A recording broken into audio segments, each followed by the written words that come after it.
காங்கிரஸையும் அதன் முன்னாள் தலைவர் ராகுல் காந்தியையும் விமர்சிக்கும் கேரள முதலமைச்சர் பினராயி விஜயன் பாஜகவுடன் சமரசம் செய்து கொண்டுள்ளதாக காங்கிரஸ் பொதுச் செயலாளர் பிரியங்கா காந்தி விமர்சித்துள்ளார். கேரளாவின் பத்தனம்திட்டா மக்களவைத் தொகுதியில் காங்கிரஸ் வேட்பாளர் ஆண்டனிக்கு ஆதரவு திரட்டிய அவர் அங்கு கூடியிருந்த மக்களிடம் பேசினார். அப்போது தங்கக்கடத்தல் உள்ளிட்ட பல ஊழல்களில் கேரள முதலமைச்சர் பினராயி விஜயனின் பெயர் வந்துள்ளதாக குறிப்பிட்டார்.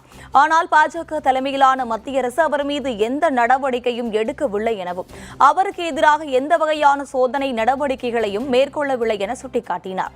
கேரளாவில் உள்ள சிபிஐஎம் தலைமையிலான இடதுசாரி அரசாங்கத்தையும் தாக்கி பேசினார். வேலை வாய்ப்புகள் இல்லாததால் கேரளாவை விட்டு மக்கள் பிற மாநிலங்களுக்கும் நாடுகளுக்கும் செல்வதாக பிரியங்கா குற்றம் சாட்டினார்.